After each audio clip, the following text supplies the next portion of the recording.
Bismillahirrahmanirrahim. Assalamualaikum warahmatullahi wabarakatuh.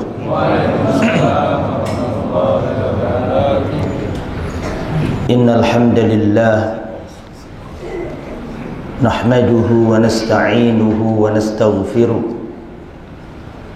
wa na'udzu billahi min shururi anfusina wa min sayyiati a'malina.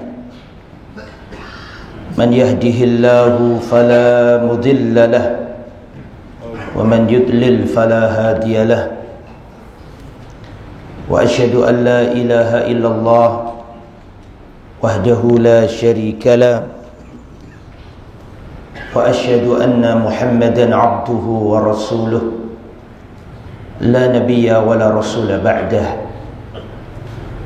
Allahumma salli wa sallim wa barik ala nabiyyina wa habibina Muhammad wa ala alihi wa sahbihi ajma'in.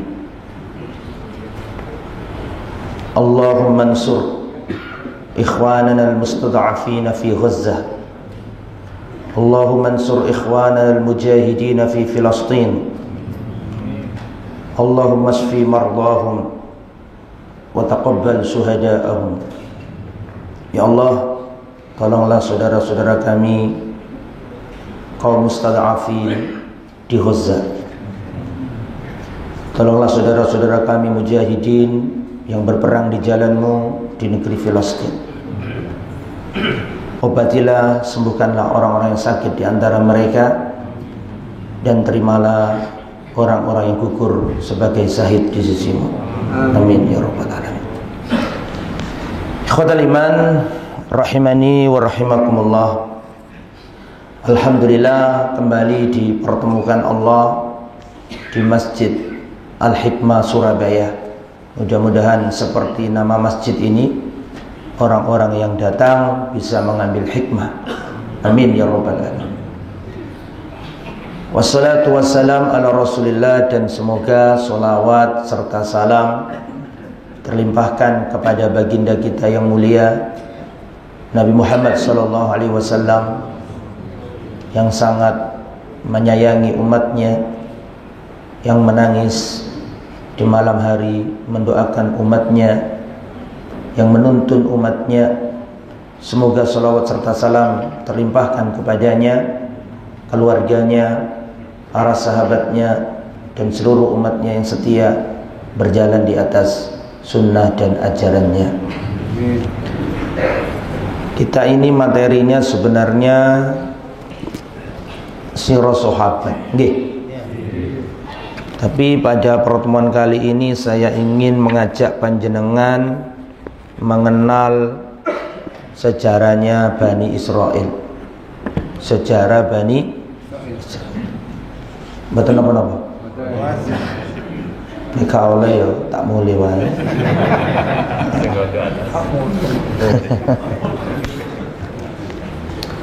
Jadi kita akan bahas sejarah insyaallah Bani Israel, meskipun nggak tahu apakah bisa satu pertemuan apa tidak. Apalagi kalau Bani Israel semenjak zaman dulu sampai 2023, ya, sangat panjang ceritanya. Tapi paling nggak supaya tahu asal-usulnya. Kalau kita berbicara tentang Bani Israel Yahudi, Bani Israel itu kan suku, bangsa. Kalau Yahudi agama. Tidak semua Bani Israel itu Yahudi, tapi kalau Yahudi Bani Israel. Kalau kita melihat sejarah Bani Israel, ya kita nggak mungkin ujuk-ujuk langsung Bani Israel. Harus tahu siapa nenek moyang mereka, betul? Kakek moyang mereka. Maka kita mulai dari Nabiullah Al-Khalil, siapa namanya? Ibrahim alaihissalam, kekasih Allah Ibrahim. Kita mulai dari situ. Bapaknya para nabi, melahirkan 3 agama besar, ya kan? Nabi Ibrahim alaihissalam lahir di mana? Di mana? Di Irak apa di Syam? Yang benar yang mana? Nabi Ibrahim lahir di Irak, fil Iraq, di kerajaan Babilonia, Mesopotamia. Ya, lahir jauh sebelum Masehi, sebelum Nabi Isa lahir. Masehi kan dianggap lahirnya Nabi apa? Kurang lebih 2000-an tahun sebelum Nabi Isa lahir. Bisa kurang, bisa lebih. Karena untuk tahun itu sangat, ahli sejarah itu kalau tahun itu kadang sering apa? Tapi perkiraan lah sifatnya itu. Ada yang mengatakan 2000 lebih tahun sebelum Masehi.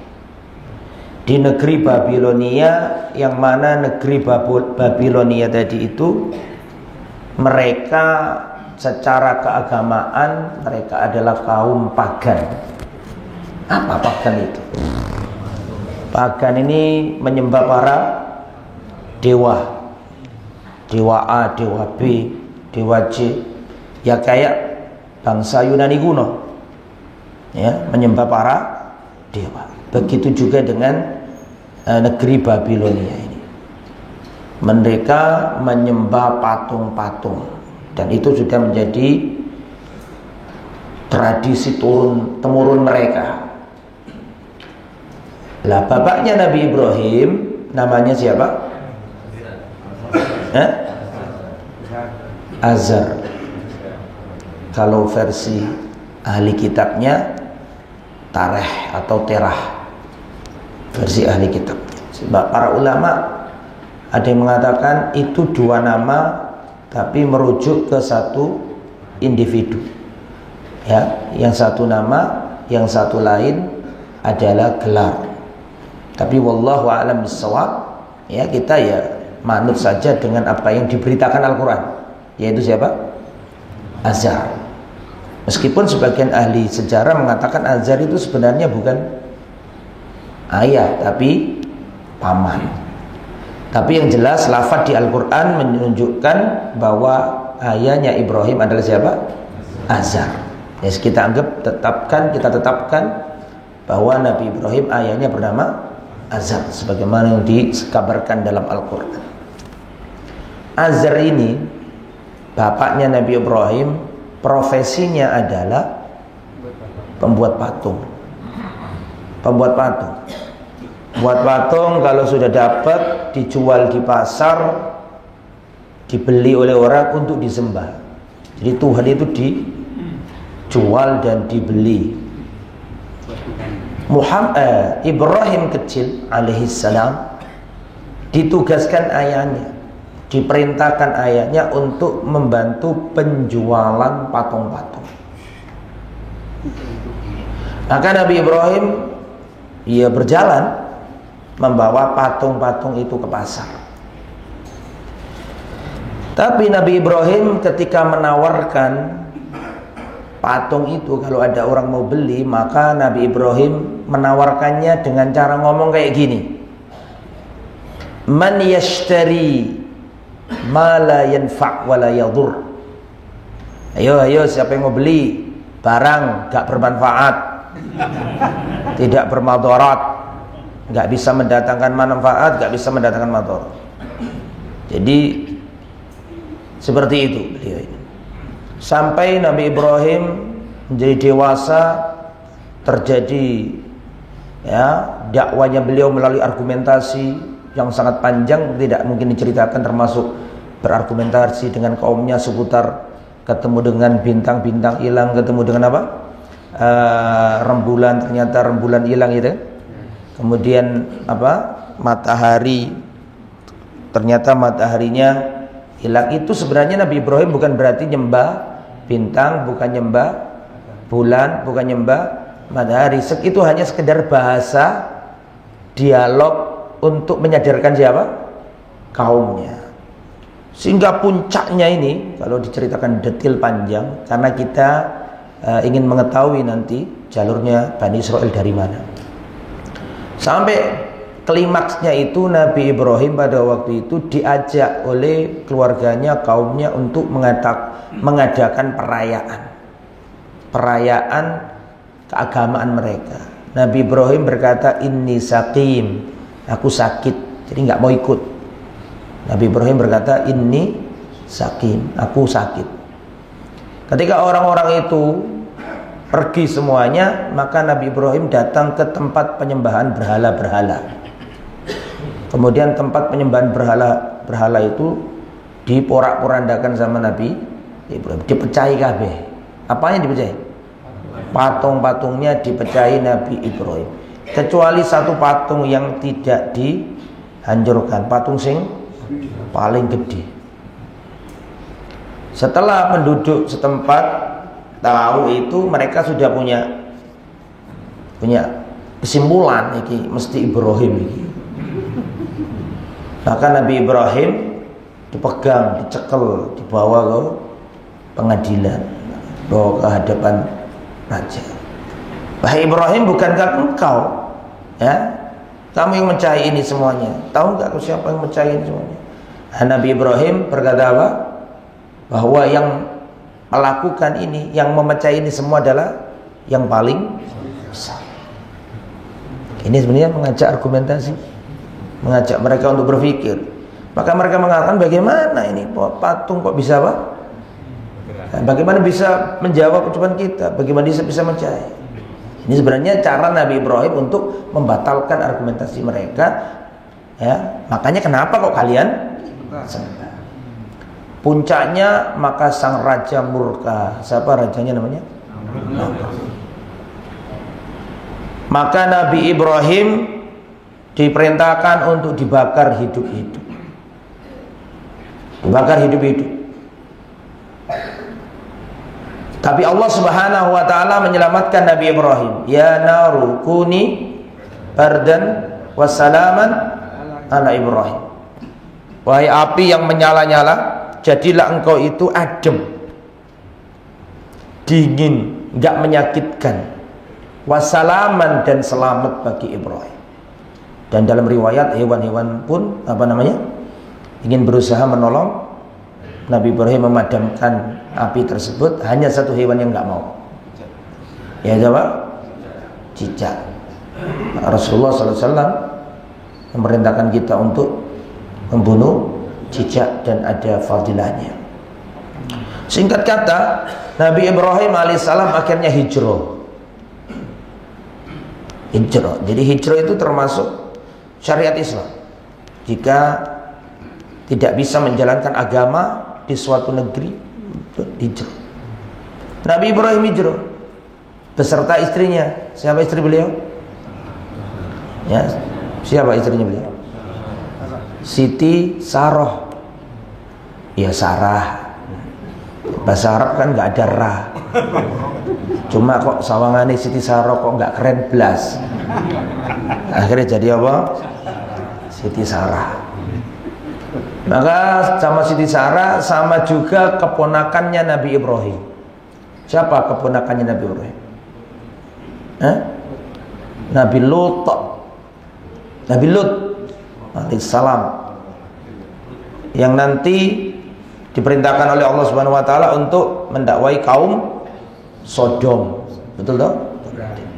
Berangkat, negeri mana yang dipilih oleh Nabi Ibrahim sebagai tempat hijrah, darul hijrah? Negeri mana kira-kira? Mekah, apa Yaman, apa Mesir, apa Syam? Yang dipilih pendapat yang rajih adalah Syam. Nabi Ibrahim pergi ke Syam. Ya, dan memang makamnya Nabi Ibrahim ada di Syam. Makamnya Nabi Ibrahim ya di Hebron Al-Khalil. Terlepas apa yang benar di mana, tapi di sana orang meyakininya. Orang Nasrani meyakininya di sana, orang Yahudi juga meyakininya di sana. Orang Islam juga sudah terlanjur meyakini itu di situ. Wallahu a'lam bishawab. Tapi ketika Umar bin Khattab menaklukkan Baitul Maqdis, tanah Palestina, di situ sudah dianggap oleh ahli kitab itu adalah kuburannya siapa? Nabi Ibrahim. Sedangkan kalau masalah kabar-kabar dari ahli kitab itu kan jangan didustakan, jangan dipercaya. Bisa dipahami? Ya, jadi ya tidak menutup kemungkinan dia memang benar gitu ya. Wallahu a'lam. Tapi yang jelas sekarang itu yang dianggap kuburannya Nabi Ibrahim di kota di Al-Khalil atau kota Hebron. Saya pernah ke tempat situ. Jadi diblokade sama Israel. Orang Islam harus checkpoint masuk, dibagi dua, yang separuhnya dipakai sinagog, separuhnya dipakai masjid, yaitu Masjid Al-Khalil. Kembali ke materi. Jadi tinggal di negeri Palestina, di negeri Syam Nabi Ibrahim. Kemudian pada waktu itu ikhwatal iman, negeri Syam tertimpa paceklik. Enggak ada makanan. Sehingga ini mengharuskan Nabi Ibrahim dengan istrinya, siapa namanya tadi? Sarah, untuk hijrah ke Mesir, mencari ya makanan dan berdakwah. Kenapa kok Mesir? Karena Mesir adalah daerah yang dilalui Sungai Nil. Dan kita tahu ada sungai, insya Allah ada kehidupan, betul? Karena ada tumbuhan, ada pertanian, ya, hijrah ke sana. Di sana ternyata di Mesir itu ada raja, yang raja itu memiliki hobi yang unik, hobi yang apa? Aneh. Apa itu? Dia itu mencintai, kalau ada perempuan cantik maka dia ingin ambil istrinya orang itu, diambil dan nggak ingin dimiliki laki-laki kecuali dirinya itu. Maka orang wedok ayu, orang wedok diambil, bojone dipateni. Sarah ini perempuan yang tercantik di dunia. Iki mbak utinya Nabi Yusuf. Nabi Yusuf kan wong sing gawandeng, di antara manusia yang paling tampan di muka bumi. Lagi mbak utinya, ngerti mbak uti? Mbah putrinya Nabi Yusuf siapa? Siti Sarah, cantik. Maka raja ini melihat Sarah langsung tertarik. Nah, Ibrahim sudah mendapatkan maklumat tentang hobinya siapa? Si raja. Akhirnya Ibrahim alaihissalam ngomong sama Siti Sarah, nanti kalau dia tanya, ente bilang kau adalah saudariku. Nah, nanti kalau aku ditanya dia siapa wanita ini, aku juga akan menjawab dia ini saudariku, biar gak selegenje gitu. Maka ketika ditaruh di depan raja yang jahat ini, ya, Nabi Ibrahim ditanya, ya Ibrahim, man hadihi, siapa wanita ini? Nabi Ibrahim kalau menjawab, hadihi zaujati, ini adalah istriku. Wah, diambil Nabi Ibrahim dibunuh. Akhirnya beliau bertauriah. Apa tauriah itu, Ustaz? Tauriah itu satu kalimat dalam bahasa Arab mengandung dua makna. Makna dekat dan makna yang jauh. Orang yang diajak ngomong menangkapnya itu makna dekat, makna yang dekat. Padahal yang diinginkan oleh pembicara maksudnya adalah makna yang jauh. Maka kita ditanya siapa wanita ini, Ibrahim menjawab ukhti, saudariku. Maka masuk di kepalanya raja makna yang dekat. Saudari makna yang paling dekat apa namanya? Dulur. Dulur kandung kan itu kan. Padahal sing dikarepno Ibrahim makna yang jauh, yaitu apa? Saudara seagama. Innamal mu'minuna ikhwah. Sesungguhnya orang yang beriman itu bersaudara. Dan pada waktu itu di Mesir gak ada orang beriman kecuali ya wong loro tok iki, wong loro daldil iki. Jadi ketika ditanya sapa wong wedok iki, kata Nabi Ibrahim, saudariku. Dan Allah mengatakan innamal mu'minuna ikhwah. Sesungguhnya orang beriman itu bersaudara. Berarti Nabi Ibrahim bohong enggak? Paham maksudnya ya? Kan memang saudara se-Islam. Itu tauriah namanya. Contoh tauriah. Rasulullah pernah hijrah sama Waktu hijrah ditemani sahabat Nabi namanya Abu Bakar, dikejar-kejar oleh orang kafir Quraisy. Kebetulan di tengah perjalanan ada orang kenal Abu Bakar, nggak kenal Rasulullah. Abu Bakar ditanya, "Ya ibnu Abi Quhafa, man hadha?" "Hei ibnu Abi Quhafa," maksudnya Abu Bakar. "Hei Abu Bakar, siapa ini?" Ini kalau dijawab Muhammad sallallahu alaihi wasallam, nanti kan bahaya. Nanti kalau kafir Quraisy nyerang nyampe situ akan disampaikan berita ini. Maka ditutupi sama Abu Bakar. Abu Bakar ketika ditanya, "Siapa laki-laki yang bersamamu ini?" Abu Bakar menjawab, "Hadin yahdinit thariq." Dia ini penunjuk jalan yang nemani aku biar aku nggak tersesat. Dan di padang pasir anak uang ditakoni penunjuk jalan, maka langsung masuk di kepala orang yang diajak ngomong ini. Maksudnya apa? Pemandu. Bisa dipahami ya? Padahal maksud dari Abu Bakar As-Siddiq penunjuk jalan, maksudnya jalan agama Islam, jalan yang lurus. Itu namanya tauriyah. Tapi gara-gara ini Nabi Ibrahim gak bisa ngasih syafaat. Karena diterangkan dalam riwayat Nabi Ibrahim itu gak bisa ngasih syafaat karena pernah berbohong 3 kali. Yang pertama tadi itu, inni sakim, aku sakit. Yang kedua, siapa yang melakukan mecahi patung-patung ini? Kata Nabi Ibrahim, yang paling besar. Yang ketiga ditanya siapa wanita ini, dijawab saudari. Gara-gara ini Nabi Ibrahim gak bisa syafaat. Syafaat uzma, syafaat yang agung. Tapi syafaat-syafaat yang lain bisa. Syafaat yang untuk ahli mauqif di padang mahsyar ketakutan semua, itu Nabi Ibrahim nggak bisa. Nabi Adam nggak bisa karena pernah melanggar buah itu. Nabi Nuh nggak bisa juga karena apa? Pernah mendoakan kaumnya tenggelam. Dan seterusnya. Ya, Nabi Musa nggak bisa karena pernah mukul orang sampai tewas orangnya. Nabi Isa juga nggak bisa. Yang bisa cuma Nabi Muhammad SAW. Nah, karena itu tadi Nabi Ibrahim nggak bisa ngasih syafaat. Tapi arti kembali ke materi. Jadi Nabi Ibrahim selamat. Ya, karena ini ternyata saudarinya ternyata menurut dia, bukan istri. Nabi Ibrahim nggak dipateni, nggak dianiaya. Cuman Sarah tetap diambil. Maka ketika ini Raja Dolim mau menyentuh Siti Sarah berdoa kepada Allah Subhanahu Wa Taala, diberi perlindungan oleh Allah, dan ini Raja yang Dolim nggak bisa bergerak. Akhirnya si Raja mengatakan, "Wahai Sarah, berdoalah kepada Tuhanmu agar aku lepas dari hal ini." Akhirnya Sarah berdoa dan lepas. Tapi ini raja nyoba lagi, jajal sih pisan kasih. Nyoba lagi, nggak bisa lagi. Sampai mungkin 3 kali, wah nyesel ini berarti bukan wanita sembarangan ini. Ini wanita sungguh yang istimewa ini. Karena nggak berani meneruskan Raja Dolim ini dan minta agar didoakan dan lepas.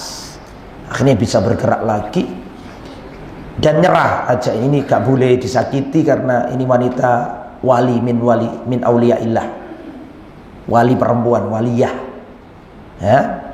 Akhirnya karena menganggap ini wanita yang hebat, bukan wanita sembarangan, akhirnya si Raja Mesir tadi, aku nggak mengatakan Fir'aun karena belum tentu itu Raja Fir'aun.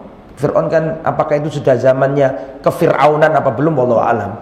Cuma itu raja begitu aja ya. Kalau yang jelas kefir'aunan itu kan di zamannya Nabi Musa. Ini tentang Raja Mesir begitu aja.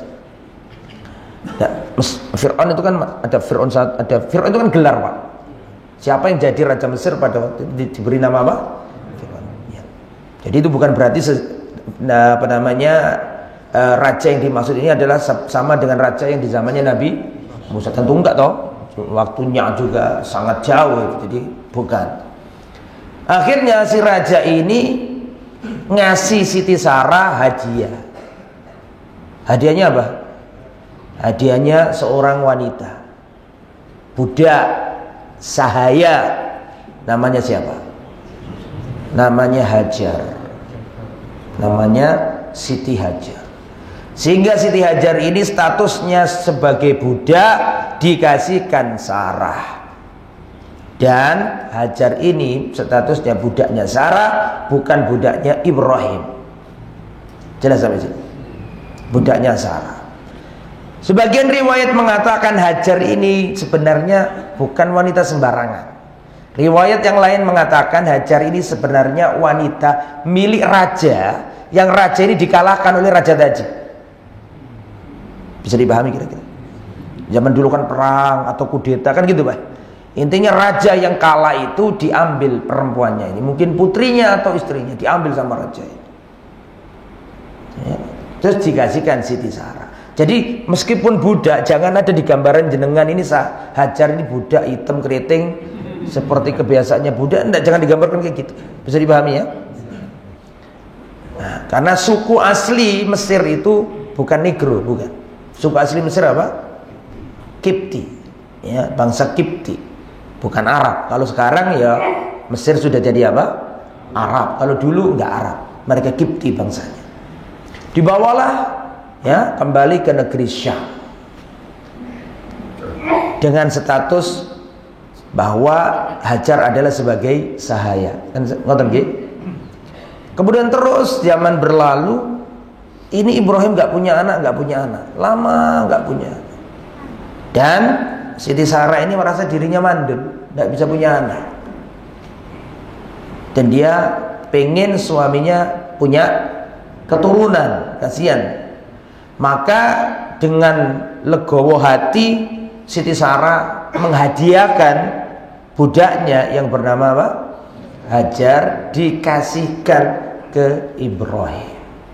Sehingga statusnya kepemilikannya Hajar ini menjadi budaknya Ibrahim alaihissalam.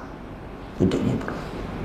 Terus budak ya boleh digauli budak itu dalam tradisi dulu. Memang boleh. Dalam Islam pun boleh. Nah, kalau ada orang non muslim mengatakan Islam kok melegalkan perbudakan, podo wae. Masuk agama-agama terdahulu Nasrani, Yahudi juga membolehkan itu. Nabi Sulaiman berapa budaknya? Nabi Daud banyak ya. Enggak hanya Islam. Memang sudah kultur dari dulu itu.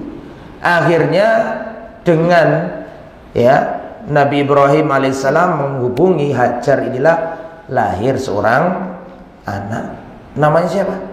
Bella. Pada dua riwayat mengatakan, pertama mengatakan Hajar ini tetaplah budak, nggak pernah jadi istrinya Pak Ibrahim. Jadi dia dikumpuli sebagai budak, bukan dikumpuli sebagai istri. Riwayat yang lain mengatakan bahwa Hajar ini dimerdekakan oleh siapa?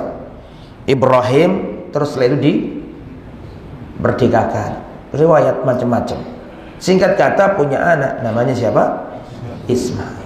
Nah, ketika lahir Ismail inilah muncul kecemburuan pada dirinya Sarah. Momennya itu meskipun yo wayu gak apa-apa tak izini padha wae. Tetap gak tetap pun harus jadi ya loro ati karo dulur madune ya gitu ya. Kayak ini. Maka terjadi kecemburuan dan gesekan yang luar biasa. Akhirnya dengan hikmahnya Allah Subhanahu wa taala memerintahkan Nabi Ibrahim untuk berhijrah atau menghijrahkan keluarganya biar tidak satu, dipisah. Maka Nabi Ibrahim yang aslinya di tanah Syam di utara hijrah ke negeri Mekah ke selatan. Kalau sampai lihat petanya ya, Syam ya Palestina, ke selatan ada Medina, Yathrib, ke selatan lagi ada Mekah, ke selatan lagi jauh ada Yaman. Maka Nabi Ibrahim berangkat dengan Siti Hajar plus anaknya yang masih kecil, jenenge siapa? Ismail alaihissalam. Kemana hijrahnya? Ke negeri Hijaz yang tandus, gersang, gak ada air, gak ada tetumbuhan. Tapi karena perintahnya Allah di situ, ya ke situ. Nabi Ibrahim gak pakai protes, ya Allah iki leres ta niki kok kisah Mekah niki lho. Kok kayak mboten kisah Surabaya. Ya tambah gak mungkin ya. Rabbana inni askantu min dzurriyyati biwadin ghairi dzi zar'in inda baitikal muharram. Ya Allah, aku tempatkan anak keturunanku di lembah yang tandus, yang gersang, inda baitikal muharram, di Baitullah. Loh, Kok sudah ada Baitullah? Padahal katanya yang bangun Ka'bah itu Ibrahim sama Ismail. Tapi kok di ayat ini, ya Allah, aku tempatkan anakku, keturunanku di tempat yang tandus gersang, nggak ada tumbuhannya, dekat Baitullah Muharram. Padahal sudah ada bangunannya. Kan belum dibangun. Cuman wis ono pondasinya. Nanti kalau Ismail wis rodok gede baru ditinggikan, nanti itu ceritanya. Setelah itu Nabi Ibrahim kembali, dibiarkan tuh siapa namanya? Siti Hajar sama Ismail. Nabi Ibrahim balik ke utara, yaitu ke Syam. Ini atas perintah Allah dengan hikmah yang sudah Allah tentukan. Dan Nabi tidak bermaksiat kepada Allah. Maka Siti Hajar berlari dan mengatakan, ya Ibrahim, apakah engkau tinggalkan kami di sini? Di tempat yang tandus, gersang, gak ada kehidupan, gak ada apa-apa di sini. Nabi Ibrahim ya karena perintah Allah, tiga-tiganya. Gitu. Terus akhirnya Siti Hajar paham. Maka Siti Hajar berkata, Allahu amaraka bihada. Hei Ibrahim, apakah ini karena Tuhanmu Allah yang memerintahkan dirimu seperti ini? Iya, na'am. Idzan lan yudayyi'an Allah. Kalau begitu Allah nggak mungkin menyanyiakan kita. Ridho. Siti Hajar ini ridho. Sehingga ceritanya Siti Hajar kesana kemari cari air, minas sofa ilal marwah, sampai akhirnya nantilah ketemu dengan sumur Zam-Zam, dan kisahnya panjang sekali. Nabi Ibrahim balik ke tanah Syam. Ternyata Siti Sarah bobot. Ngerti bobot? Apa? Hamil. Bisa hamil ternyata. Ya, dan ternyata punya anak juga. Namanya siapa? Ishak. Sebagian riwayat ada yang mengatakan Ismail sama Ishak sempat ketemuan di sana. Banyak riwayat versi macam-macam. Ada yang mengatakan Ismail itu di pangku Nabi Ibrahim, datang Ishak ditaruh di sampingnya. Cemburu. Siapa yang cemburu? Siti Sarah. Lopo Ismail sing di pangku, kok Ishak sing di dele di sampingi. Banyak versi keterangan dari ini kan nggak ada teks yang asli yang jelas, kan nggak ada kalau kayak gini-gini nih, karena ini kan berdasarkan riwayat-riwayat Israiliyah biasanya. Tapi intinya ikhwatal iman, ternyata Siti Sarah punya anak, bisa punya anak, namanya siapa? Ishak. Ada dua versi sejarah, versi ahli kitab sama versi Islam. Menurut versinya ahli kitab, yang disembelih itu bukan Ibrahim, bukan Ismail. Saya aku tak membesi.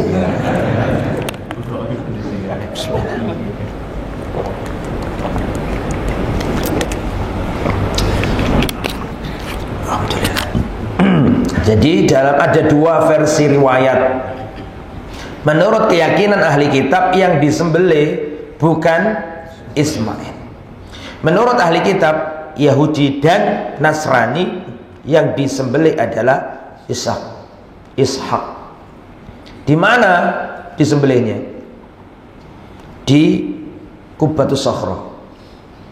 Sama lihat Masjid Al-Aqsa, terus yang tampak warna kuning kayak emas Kuba itu di dalamnya itu ada apa jerone? Jerone ono batu. Itu titik tertinggi di komplek Masjidil Aqsa. Lah orang Yahudi meyakini Nabi siapa? Nabi Ishak disembelih di tempat itu. Orang Nasrani juga meyakini Nabi Ishak disembelih di tempat itu. Maka komplek Masjidil Aqsa itu kan luas. Tapi di antara komplek itu yang paling berusaha diambil dan yakini oleh orang Yahudi, yaitu yang Qubbatus Sakhra. Itu yang diincar. Dan mereka sekarang menggali di bawahnya Masjidil Aqsa, karena mereka menganggap di bawahnya Masjidil Aqsa itu ada puing-puing, ya, puing-puing kuilnya Nabi Sulaiman. Padahal kuilnya Nabi Sulaiman dulu ketika Nabi Sulaiman bangun tempat ibadah, menurut umat Islam itu juga namanya Masjidil Aqsa. Oke, kembali ke materi dulu. Kita kembali ke Nabi Ismail dulu. Terjadi banyak ziarah Nabi Ibrahim ke Mekah. Nabi Ibrahim nanti balik lagi ke Mekah, Pak. Ketika Nabi Ismail, ada yang mengatakan 7 tahun, ada yang mengatakan 13 tahun. Itu Nabi Ismail yang kisah disembelih itu. Kisahnya sudah ma'ruf, sering jenengan dengarkan ketika Idul Adha. Itu kurang lebih tahun 7, atau Nabi Ismail umurnya 7 tahun. Balik lagi ke Syam. Nanti Nabi Ibrahim balik lagi ke Mekah. Nabi Ismail tidak ada, sedang berburu menjumpai istrinya. Istri ini perangainya kurang baik. Ketika didatangi Nabi siapa? Ibrahim. Jawabannya nggak nyenengkan hati. Ya, hidupku nggak enak sama Ismail ini. Susah sama Ismail. Sambat lah kata orang apa? Kata orang Surabaya. Banyak sambatnya. Setelah itu pamit dan Ibrahim ngomong, ini nggak ngerti nih, iki mertuanya nggak ngerti. Wanita ini nggak ngerti nih, iki mertuanya nggak ngerti. Akhirnya Nabi Ibrahim pamit balik ke Syam dan ngomong begini, nanti kalau suamimu pulang, tolong disampaikan agar dia mengganti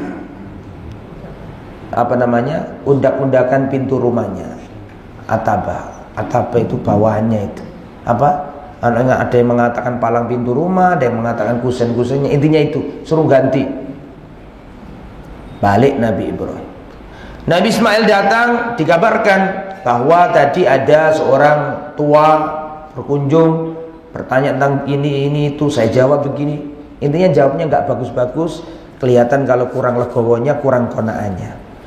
Terus apakah orang tadi berpesan sesuatu kepadamu? Iya, dia berpesan, katanya kamu harus mengganti atabah pintu rumahmu. Maka Nabi Ismail paham bahwa itu adalah Nabi Ibrahim. Itu yang datang adalah ayahku, dan itu artinya dia menyuruhku untuk menceraikan kamu. Akhirnya dicerai sama Nabi Ismail. Suatu saat Nabi Ibrahim datang lagi ke Mekah, ke rumahnya Nabi Ismail, ketemu sama istri barunya. Itu Nabi Ismail menikah sama wanita Arab Jurhumiyah. Jadi Nabi Ismail ki Arab apa enggak? Halo? Nabi Ismail ki Arab, tapi nikah karo wong wedok Arab. Akhirnya turun jadi Quraisy. Quraisy turun jadi Bani Hashim. Betul? Bani Hashim turun jadi Nabi Muhammad SAW. Jadi jalurnya ini Arab. Arab itu ada 3. Ini Arab musta'ribah. Arab musta'ribah itu apa, Ustaz? Arab yang terarabkan. Asli ini gak Arab.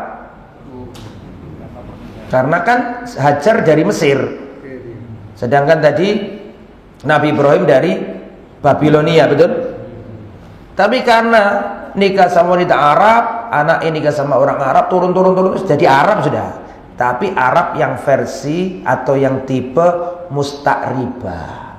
Itu tinggalnya di Mekah, Hijaz, Quraisy itu. Arab yang kedua adalah Arab al-Aribah. Arab al-Aribah itu apa, Ustaz? Arab al-Aribah itu Arab yang nyel Arab. Ngerti nyel? Asli ting-ting. Tinggalnya di mana mereka ini? Di Yaman. Aslul Arab Yaman. Aslinya Arab Yaman. Sekarang Mesir Arab, Libya Arab, Maroko Arab, Aljazair, apalagi Tunisia, Mauritania, Irak, Jordan, Arab kabeh saiki. Tapi mereka itu dulunya nggak Arab. Kan gitu ya? Aslul Arab al-Yaman. Yaman ini aslinya Arab.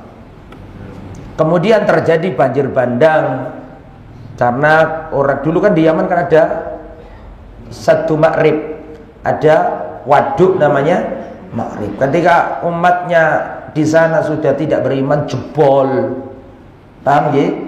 Maka jebol, orang Yaman dihijrah ke utara, tinggal di Medina. Yang di Medina ini nanti jadi Aus dan Khazraj, jadi Ansor.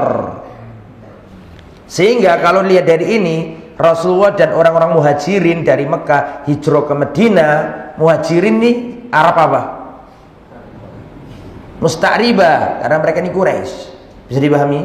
Ketika sampai di Madinah ada Aus dan Khazraj. Aus dan Khazraj dari Yaman, pindahan banjir tadi, sehingga status kearabannya orang-orang Ansar ini Arab yang apa? Yang Al-Ariba. Yang pertama tadi kan Musta'riba, yang kedua ini Arab yang Ariba, yang nomor tiga Arab Al-Baidah, Arab yang punah. Sopo itu? Kaumnya Nabi Hud, kaumnya Nabi Saleh yang dibinasakan Allah itu punah. Ya, dan nabi-nabi itu kebanyakan nggak Arab. Nabi yang Arab cuma berapa sih? Hud, Saleh, Muhammad, sebagian yang mengatakan Su'aib. Selainnya kebanyakan Bani Israel. Oke.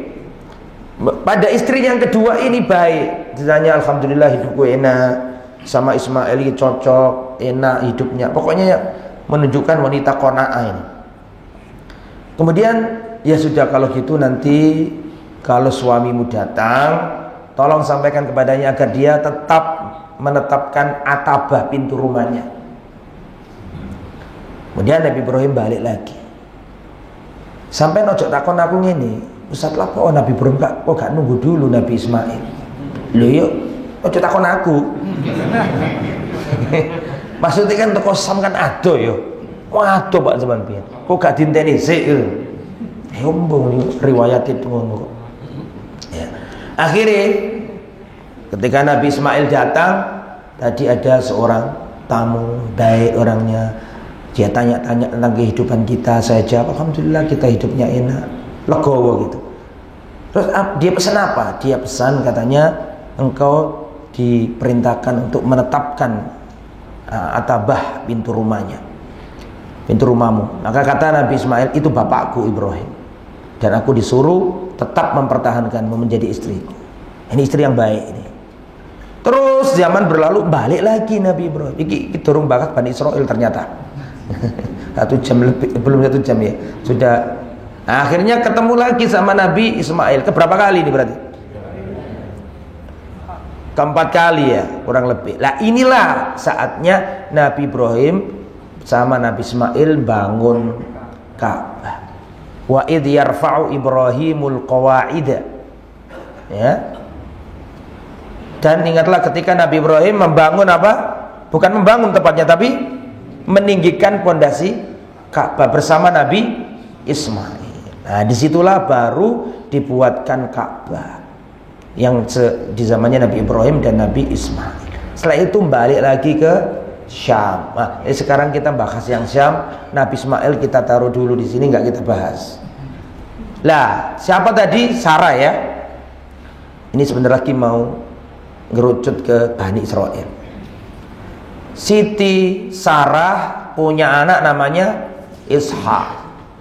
Ishak ini nikah sama wanita namanya Ribka atau Rifqah. Akhirnya punya anak. Anaknya ini adalah Israel. Sopo jenenge? Nabi Yakub. Nah, ini dari sinilah bermula. Nabi Ishak punya anak namanya Israel alias Nabi Yakub alaihissalam. Nabi Yakub lahir. Yakub nama lainnya Nabi Yakub adalah Israel. Lahir di mana berarti?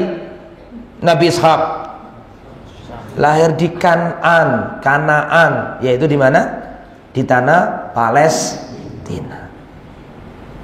Nabi Ibrahim itu Pak diagungkan 4 kelompok manusia.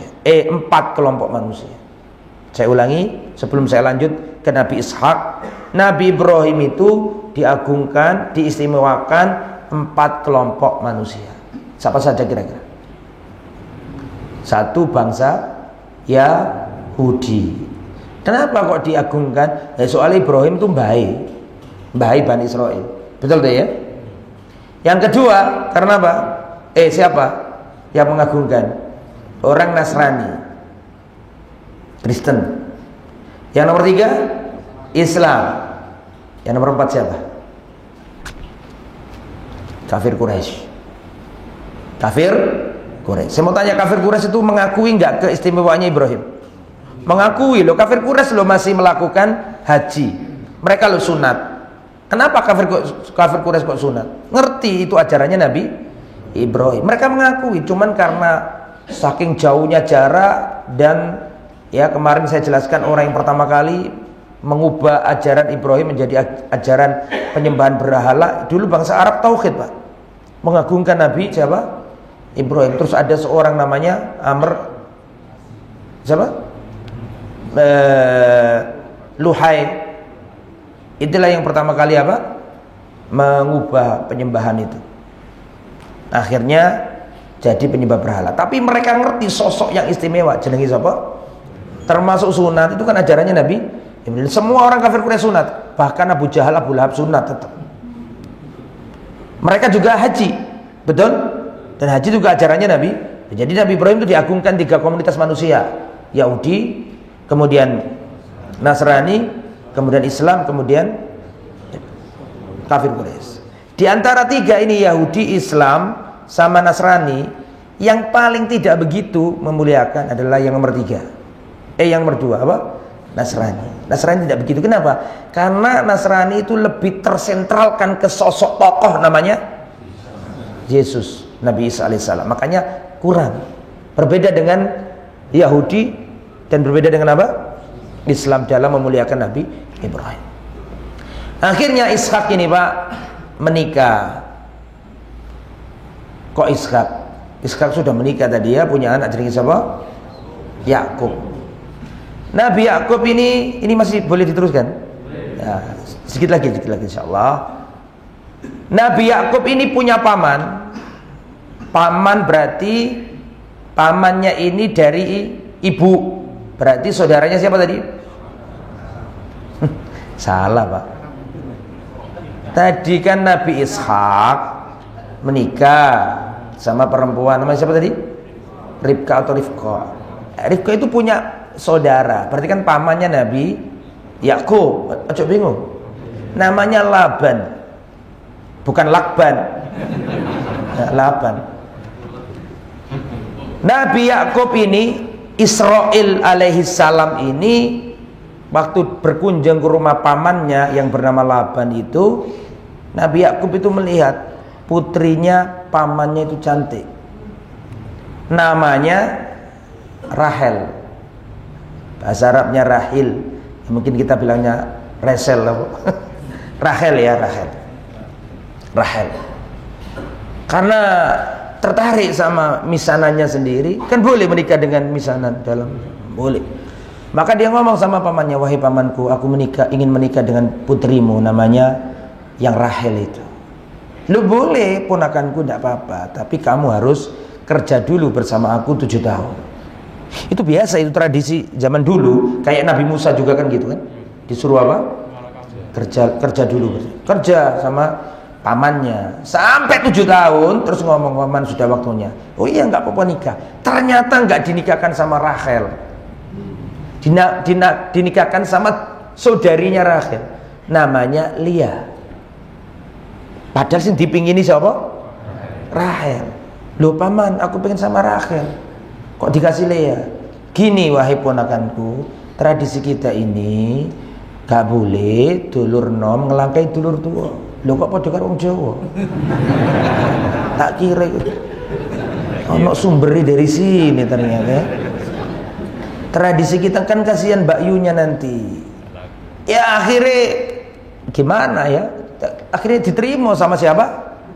Nabi Israil alaihissalam. Padahal Israil, Nabi Yakub ini sebenarnya pengen sing siapa? Pengen yang Rahel. Is gimana lagi? Is diterima. Tapi cintanya sama Rahel. Zaman berlalu ya, ngomong lagi sama Nabi Ibrahim.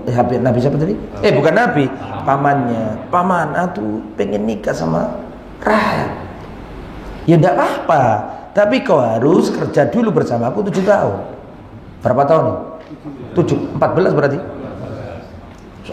Saking cintanya nih sampai 7 tahun dilakoni. Sampai akhirnya 7 tahun baru nikalah Nabi Yakub dengan Rahel. Alhamdulillah kesampaian. Ya, nih. Lu Ustaz, kok dulur wedok ketemu dulur wedok kok boleh dinikahi? Itu syar'u man qablana, syariat umat-umat sebelum kita. Jadi ojo kok gak salah tadi. Itu zaman dulu, jangan dilibatkan ke syariatnya Nabi Muhammad. Syariat zaman dulu boleh itu. Bisa dipahami ya? Jadilah Nabi Yakub atau Israel alaihissalam punya istri berapa? 2. Namanya yang pertama Lea, yang kedua Rahel. Rahel gak punya anak. Mesti coba bolak-balik gak punya anak. Astagfirullahaladzim. Maksudku yang ngono iku malah gak punya anak, Pak. Tapi sama Lea punya anak banyak. Cari ini kepeksa tapi kok punya anak banyak ya. Siapa saja nanya. Nah, inilah nanti yang namanya Bani Israel, anak keturunan Israel. Ya dari anak-anaknya Nabi Yakub ini, dan sampean harus hafal. Ya enggak harus hafal sih, cuma ya untuk pengetahuan. Anaknya siapa saja namanya? 6 dari siapa tadi? Lea tadi itu. Nama yang pertama Ruben. Gak usah diterus. Jadi Ruben itu nama Yahudi. Yang kedua adalah Sam'un. Simon. Syam'un bahasa Arab, diarabkan. Kalau mereka apa? Orang nyebutnya Simon. Itu makanya Perdana Menteri Israel namanya Simon Peres. Diambil dari leluhurnya. Mereka nggak lupa loh dengan leluhurnya. Syam'un Peres. Simon Peres. Yang nomor 3 Lewi. Ada celana nama celana apa? Itu diambil dari situ. Levi dari situ. Terus yang nomor 4 Yahuda. Itu nanti anak keturunannya jadi apa? Yang nomor berapa nih? 5 Zebulon. Yang nomor 6 Issakhar. 6 kan? 6 Issakhar. Dari satu wanita 6. Tapi Rahel gak punya anak. Padahal yang dicintai Nabi Yakub sebenarnya apa? Kan gak punya anak. Lah Rahel ini karena nggak punya anak, dia punya budaknya dikasihkan Yakub, dikasihkan ke Israel. Budaknya namanya Bilha. Bilha ini budaknya siapa tadi? Rahel, dikasihkan ke Israel, punya anak. Berarti nomor berapa ini? 7. Namanya Dan. Kemudian punya anak lagi dari budak ini, Naftali. Perdana Menteri Israel yang sekarang ini, sebelum siapa nih? Netanyahu kemarin ini. Pemilu kan kemarin kan sempat kalah Netanyahu. Sebelum Netanyahu kemarin Naftali. Sekarang Naftali kalah. Balik ke siapa? Benjamin lagi. Itu Naftali. Kemudian yang Lea nggak terima, Lea juga punya budak. Dikasihkan juga, karena enak Nabi Yakub ini punya anak. Dikasihkan Nabi Yakub, namanya Zilpah. Punya anak lagi. Berarti keberapa sama berapa ini? 9-10 ya. Punya anak yang ke-9 namanya Jad atau Gad. Terus yang ke-10 Asyir. 10. Rahel gak punya anak. Sedih Nabi Yakub berdoa pengen punya anak dari Rahel. Alhamdulillah ternyata dapat, Pak. Yang nomor berapa? 11 sama 2. Sing paling api. Sing 11 inilah Nabi Yusuf. Sing ditunggu-tunggu. Ternyata Rahel menangguri. Ngerti menangguri jare wong Jawa. Lakone kan menangguri. Ya, namanya Yusuf. Punya anak lagi alhamdulillah namanya Benyamin. Inilah yang dimaksud Bani Israel, yang dari keturunan ini. Yang pertama adalah Ruben, Syam'un, Lewi, Yahuda, Zebulon, Issakhar, dan Naftali, kemudian Jad, Asyir, Yusuf, dan Bunyamin. Dari berapa? Iya, bisa jadi iri-irian sesama dulur itu karena iri-iriane mboke. Makanya 12 anak ini nanti kan iri sama Yusuf. Sampean paham nggak ngomong? Banyak faktor kenapa anak-anaknya Yakub itu kok iri sama Nabi Yusuf sama Bunyamin. Kan dua-duanya diiri gitu. Tapi yang paling diiri siapa? Yusuf. Banyak faktor dijelaskan para ulama. Tidak menutup kemungkinan juga faktor mama. Bisa dipahami nggak sebenarnya? Podo karo Bani Ismail sama Bani Israel itu kan gak cocok sampai sekarang ini. Tukaran terus Bani Israel sama Bani Ismail. Ya, soalnya boe biyen gak cocok. Sapa boe Bani Ismail? Boe Bani Ismail siapa? Boe Bani Israel. Cocok enggak? Ya biasanya boe gak cocok, anaknya gak cocok. Soalnya kadang-kadang gak ini guyonan. Nek gak percaya cobaan poligami. Mulai terbukti omonganku. Oke ya. Ya jadi 12 itu Pak. Iri karena yang ditunggu-tunggu ya. Alasan iri dijelaskan para ulama kenapa Nabi Yusuf kok diiri. Sebelum diiri, kembali dulu ke materi bahwa tadi kan 7 tahun ditambah 7 tahun ya. 6 tahun ini masih di situ Nabi siapa? Yakub. Setelah 6 tahun nanti Nabi Yakub atau Israel ini alaihissalam bangun Masjidil Aqsa. Jaraknya Mekah, Ka'bah yang ditinggikan Nabi Ibrahim tadi, yang bangun kan Nabi Ibrahim, betul, sama Nabi Ismail. Lah yang Masjidil Aqsa dibangun cucunya Ibrahim.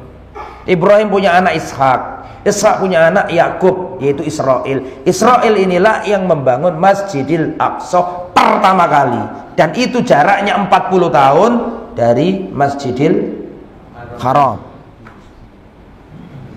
40 tahun. Jadi yang bangun Masjidil Aqsa pertama kali siapa? Bukan Nabi Sulaiman, tapi Nabi Yakub atau Israel bangun Masjid Al-Aqsa. Meskipun itu penamaan menurut Islam, bisa dipahami ya. Kalau menurut orang-orang ahli kitab membangun bait Allah yang suci, kan gitu kan? Membangun bait suci. Nah, nama kan boleh beda-beda toh, tapi ngerujuk ke satu nama. Orang Islam menamainya apa? Masjidil Aqsa, Baitul Maqdis. Sekarang ini tempat yang dinamakan Masjidil Aqsa, yang sampean kalau lihat fotonya kan ada kompleks begitu. Itu semua 3 agama mengagungkannya, cuma beda jeneng. Bisa dipahami ya? Beda nama. Menurut versi Islam kita menamainya apa? Masjidil Aqsa. Menurut orang Nasrani namanya Bukit Suci atau mohon maaf, Bait Suci di situ itu.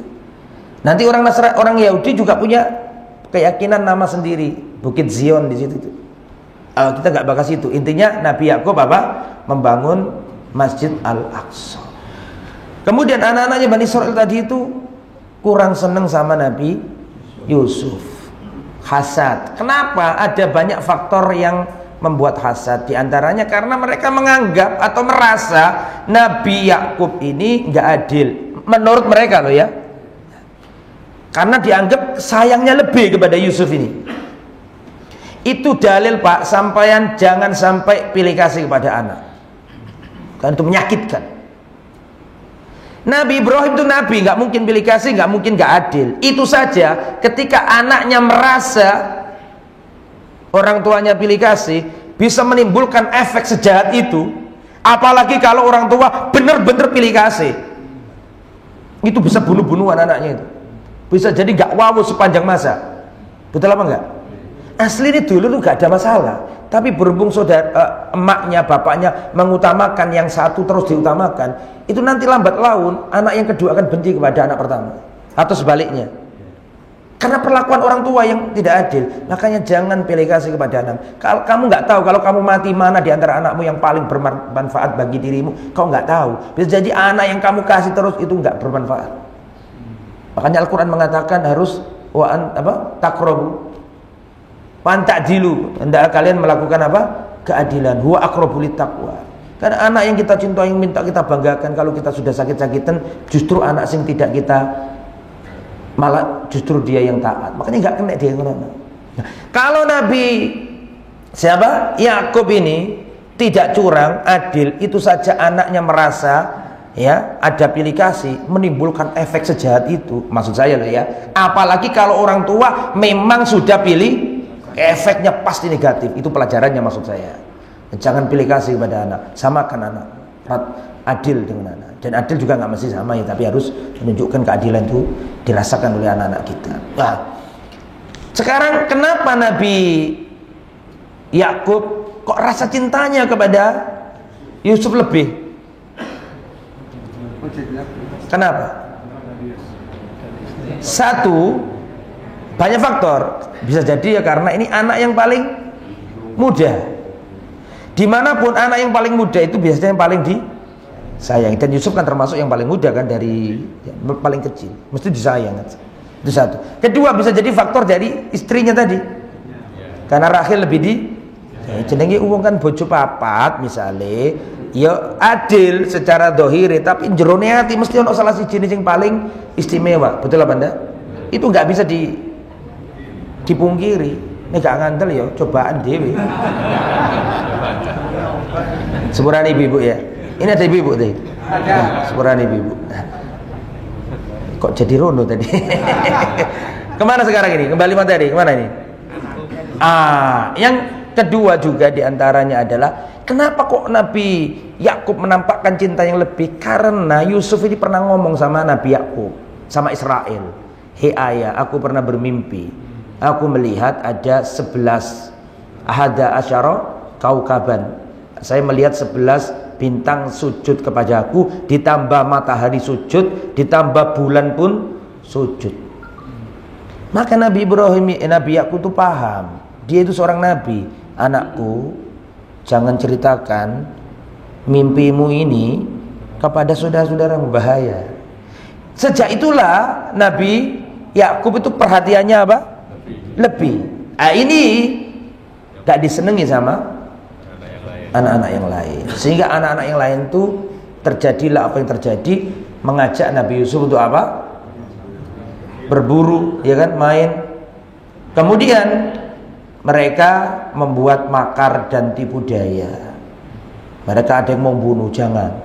Dulu dewe ya kumang, ya Samun, ya Ruben, ya siapa lagi tadi? Ya Lewi, ya Yahuda, ya Zebulon, ya Isakhar, ya mati itu. Ya mau. Tapi ada yang mengatakan jangan dibunuh. Kita masukkan saja dimasukkan ke sumur. Setelah itu pakaiannya Nabi Yusuf diambil, dicampur dengan darah. Damun kadib, darah apa? Hewan. Setelah itu dibawa ke ayahnya. Wahai ayah, kita tadi main, ternyata Yusuf dimakan dhi'ab, serigala. Ini buktinya berdarah. Saya mau tanya, itu Nabi Yakub tahu nggak kalau mereka berbohong? Tahu. Apa indikasinya? Apa indikasinya kok Nabi Yakub tahu mereka berbohong? Karena pakaiannya itu nggak robek. Kok iso berlumuran darah, dimakan serigala, kok tidak robek? Itu dalil sesempurna kejahatan mesti ada kelemahannya. Ya termasuk kisah Sambo kemarin itu. Tetap ketahuan, tidak ada skenario yang sempurna. Betul ya? Tahu Nabi Yakub aslinya. Nah kemudian ada kafilah, betul ya? Kafilah sampai jam berapa ya? Ini belum sampai 2023 ini. Ini kan rencananya sampai 2003, sampai perang sekarang ini. Ya. Tapi insya Allah dikit lagi ya. Kalau ada kegiatan boleh untuk keluar, saya izinkan. Kalau memang ada yang sampai mana tadi? Ya. Kata sampai mana tadi itu penting untuk mengingatkan kembali. Ada kafilah, butuh sumur, mereka ngambil. Ternyata tahu di situ ada bocah kecil. Maka yang tahu ini menyembunyikan. nggak diflurkan ke orang banyak, disembunyikan. Ya, terus dijual dengan harga yang murah. Kenapa kok dijual dengan harga yang murah? Kenapa? Karena biar cepat laku dan nggak ketahuan rombongan yang lain. Bisa dipahami ya? Sampai singkat kata lah ya, Nabi Yusuf dibawa rombongan kafilah sampai ke negeri Mesir. Dan Nabi Yusuf dijadikan budak, dijual di pasar. Ayo, budak-budak sapa sing tuku, sapa sing tuku. Zaman dulu gitu, Pak. Budak itu diperjual. Karena Yusuf ini istimewa, dituku menteri Mesir Al-Aziz. Al-Aziz itu bukan raja. Tapi apa? Ya di bawah Perdana Menteri kayak gitulah. Dibeli, Pak, karena memang Al-Aziz ini nggak punya anak. Kan gitu ya. Ditaruh di rumah. Terjadilah musibah baru bagi Nabi siapa? Yusuf. Karena sang menteri atau Perdana Menteri ini punya istri. Istrinya ini Pak dianggap anak kan sebenarnya itu kan ya. Karena nggak punya anak, maka ini datang Yusuf dan masih kecil juga pada itu dianggap anak. Terus zaman berlalu, tambah gede, tambah ganteng, luar biasa, kesengsem si istri menteri ini. Terjadilah apa yang terjadi, maka sudah punya rencana makar ini. Pintu-pintu diapakan? Dikunci. Siapa yang kunci? Istrinya Al-Aziz. Setelah dikunci-kunci langsung dia berpakaian yang ya segitu, niatnya menggoda kan. Kemudian dia ketemu Yusuf dan wanita ini berkata, "Hai talak, Yusuf, sinilah kamu, ayo." Gitu. Ini perempuan istri bangsawan tentu cantik, ya, dan gratis juga, nggak ada yang tahu. Tapi Nabi Yusuf tidak mau. Nabi Yusuf ngerti, aku nggak mungkin berbuat jahat kepada orang yang mengasihi aku, yaitu Al-Aziz kan gitu ya. Maka Nabi Yusuf tidak mau. Nabi Yusuf lari ke arah pintu. Betul? Pertanyaannya, kenapa Nabi Yusuf itu kok lari menuju pintu? Padahal Nabi Yusuf ngerti itu kuncinya terkunci. Itu pintunya terkunci. Supaya dikejar. Kenapa Nabi Yusuf itu loh kok lari ke arah pintu? Padahal Nabi Yusuf itu tahu bahwa pintunya terkunci. Apa? Itu dalil harus akhdus sabab. Seorang itu harus mencari sebab, berusaha. Dan anehnya lagi, istrinya Al-Aziz, dia itu sudah ngerti kalau pintunya terkunci. Tapi ketika Yusuf lari ke pintu, kenapa kok dia ngejar? Dia juga tahu bahwa pintunya itu terkunci. Tahu nggak alasannya? Loh, gimana kok usaha dia lari ya melayu nanti kan Ustaz kan gitu kan. Tapi kenapa ketika Yusuf lari ke pintu kok dikejar? Itu dalil, itu ada hikmah di situ. Hikmahnya adalah meskipun susahnya kayak apa, ahlil hak tidak boleh mandek. Ahlil hak harus bergerak. Dan gerakan ahlil hak itu menakutkan ahlil batil.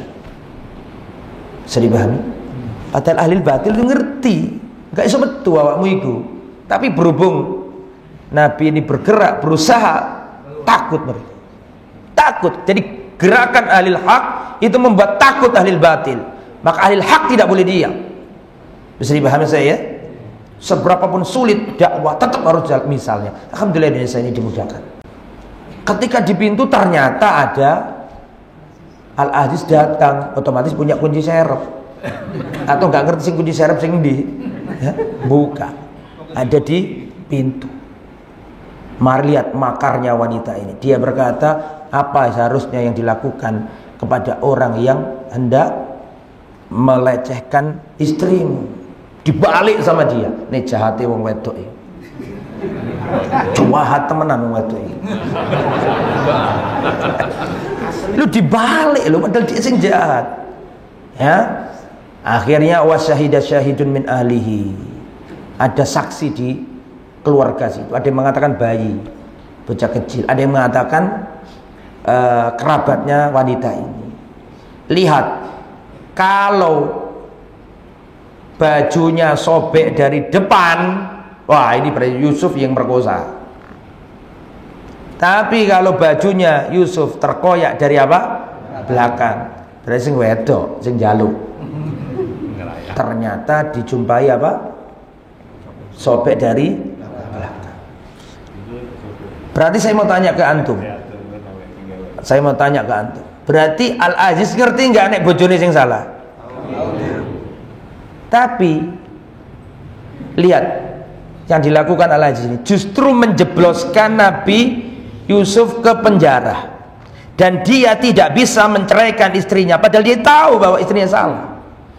Padahal kan pejabat gelek wedok sak iso-isoe ya cerai cari yang lain.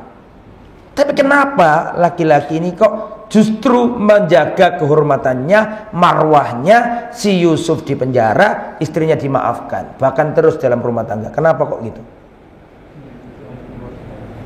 Tahu nggak alasan?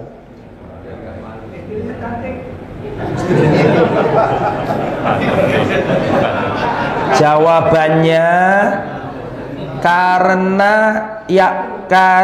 Al-Aziz ini layakum anuhu, tidak bisa berdiri anunya. Paham tak gak iki? Tak jelas no detail untuk tambah gak enak. Paham maksudnya?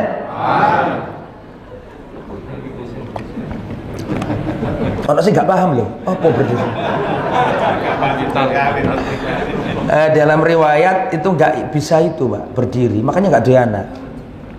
Makanya dia nggak cemburu, wong dia sendiri nggak punya. Itu sebagian ulama mengatakan seperti itu. Akhirnya dibiarkan. Nabi Yusuf dijebloskan ke penjara, Pak Sakno. Nabi Yusuf. Ternyata di penjara itu ada temannya. Berapa orang? Dua. Cerita yang saya bawa ini saya ambil dari kitab ini. Saya ringkas, kalau diwoco gak mari-mari. Fabi Hudahu Muqtadi, karangannya Syekh Khamis Muhammad ya, Alu Khamis, Syekh Utsman bin Khamis. Nah, jadi masuk ke mana tadi? Kembali ke materi. Masuk ke penjara ada berapa orang? Dua orang. Dua orang ini siapa dua orang ini? Jarang disampaikan ini. Tak cerita nih sampean. Sabar ya. Dua orang ini ternyata yang pertama itu Sakil Malik, orang yang bertugas nuangkan air minumnya raja. Jelas? Jadi kalau raja mau minum dia apa? Tuang. Yang kedua kokinya raja, Tobakh, tukang apa? Masak. Loh Ustaz, kok bisa? Kok dua-duanya di penjara? Ceritanya begini. Raja zaman dulu itu kan banyak musuhnya, betul? Bisa dari kerajaan lain, bisa tokoh dalam bisa musuh dalam selimut yang berusaha merebut kerajaannya, dan biasanya kerabatnya atau perdana menterinya atau panglima perangnya. Makanya zaman dulu, Pak, panglima perang yang hebat itu dibunuh, Pak. Zaman dulu itu gitu. Panglima perang kalau terlalu hebat, rajanya takut. Karena mereka menguasai militer, bisa dipahami ya. Kadang-kadang dikasih tugas yang paling berat supaya mati. Itu biasa zaman dulu itu kan, gak ono senat, gak ono DPR, gak ono legislatif. Pokoknya raja adalah orang yang gak boleh disaingi. Bisa dipahami ya. Jadi akeh musuhnya gitu. Maka musuhnya rojo ini ngomong sama Saki yang apa tadi? Yang nuakan. Kalau kamu mau ngeracun raja ini, kamu tak kasih imbal yang sangat besar. Saki ini orangnya baik, tidak mau, enggak. Dia itu rajaku, aku akan melayaninya dengan baik. Saya nggak mau dengan rencana busuk itu, nggak mau. Karena juru minumnya nggak bisa dia apa? Lobby suap, maka kemana? Ke tukang masak. Kalau kamu mau membunuh raja, saya kasih imbalan yang sangat banyak. Gelem. Yang tukang masaknya ini gelem. Otomatis tahu nggak rencana busuk ini, diketahui nggak sama yang tukang nuang tadi? Tahu lah. Maka ketika sang tukang masak ini menyuguhkan makanan, gak tega melihat rajanya. Akhirnya sing tukang menuangkan air tadi ngomong sama raja, wahai baginda, jangan kau makan ini, jangan kau makan makanan ini, karena ini ada racunnya. Marah rajanya. Dipanggil sang koki ini, kenapa kamu mau meracun aku? Dusta wahai baginda, justru minuman itu yang beracun. Jahat, itu jahat bisa nih. Satu tok sing jahat. Sing jahat yang nomor berapa? Nomor 2. Kokinya yang jahat. Nah, raja kan bingung sing ndi iki, cocokno karo cuni karo. Wis karo-karo di penjara wae. Di penjara dua-duanya akhirnya. Akhirnya Nabi Yusuf plus 2 orang. Lah di situ itulah terjadi dialog panjang. 2 temennya yang dalam penjara itu mimpi. Tahu mimpinya enggak?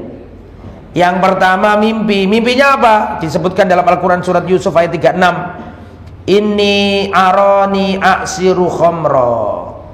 Hei Yusuf, aku itu mimpi. Aku itu melihat diriku memeras anggur untuk membuat minuman sesuai dengan kerjaannya dia. Dengan kerjaannya apa tadi? Menuangkan minum. Nah, dia mimpi ini sesuai dengan profesi ini. Dia itu mimpi dirinya memeras anggur. Yang nomor 2, mimpi juga apa? Inni arani ahmilu fawqa ra'si khubzan ta'kulut tayru minhu. Aku mimpi, dalam mimpiku aku melihat diriku membawa roti sesuai dengan pekerjaannya. Apa pekerjaannya tadi? Tukang masak, buat makanan. Maka dia itu dalam mimpinya membawa apa? Roti. Terus ada burung makan roti yang aku bawa di atas kepala aku itu. Nabi Yusuf paham maksud dari apa? Mimpi itu. Nabi Yusuf berkata, adapun orang yang mimpi tadi itu memeras apa? Anggur, kamu akan selamat, dibebaskan dan kembali ke profesimu. Adapun ngomong sing nomor 2 tadi lah. Oke, Nabi Yusuf mengatakan itu orang nanti gak gelem ngomong kamu, tambah stres dia. Paham gak? Ya, itu nanti akan ada orang yang akan dihukum mati, disalib, dan ketika disalib nanti ada burung-burung yang mematoki apa? Kepala. Wallah, terbukti omongannya Yusuf itu. Bener-bener raja tadi mengadakan apa jenenge, diteliti minuman sama apa tadi? Dicurungi apa, dicoba ke hewan atau apa gitu. Akhirnya iki sing jahat sing koki. Akhirnya pelayannya dibebaskan, yang penuang air, sing kokinya dieksekusi mati, disalib, dan sesuai mimpinya ada burung yang mematoki apa? Habis mati situ.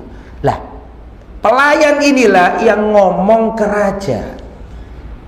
Wahai raja, di penjara itu ada orang terdolimi. Paham saya? Namanya Yusuf. Ini orang baik-baik sebenarnya, tapi karena didolimi sama istrinya siapa tadi? Perdana Menteri, dia di penjara. Dan dia ini punya keistimewaan. Apa keistimewaannya? Bisa mentakwil mimpi. La qadarullah, ternyata itu raja juga mimpi. Skenarionya Allah Subhanahu wa taala. Apa mimpinya? Mana mimpinya tadi itu?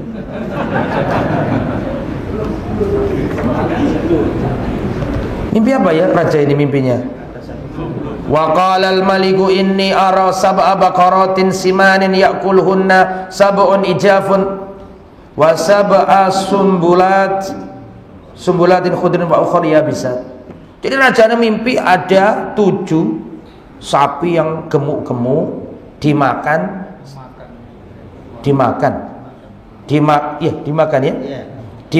oleh sapi 7 yang kurus-kurus. Raja itu Yusuf itu pinter, itu nakwil gitu itu. Akhirnya dipanggil, apa takwilnya ini? Nabi Yusuf itu ahli dalam menafsiri mimpi. Kata Nabi Yusuf itu nanti Mesir akan terjadi panen yang kaya, yang banyak, melimpah ruah selama 7 tahun. Tapi setelah itu akan datang masa 7 tahun berikutnya, masa apa? paceklik, nggak ada makanan. Maka solusinya, kalau 7 tahun pertama tadi itu hendaklah diapakan? Disimpan untuk persiapan paceklik. Ternyata dilalui, benar omongannya Yusuf itu. Akhirnya raja ini, singkat kata, sebagai imbalannya, maka raja ini pengen apa? Mengeluarkan dia dari apa? Dari penjara. Nabi Yusuf mau enggak? Duh, dikeluarkan dari penjara enggak mau. Mau apa enggak? Enggak mau. Tahu enggak kenapa enggak mau? Kok aman?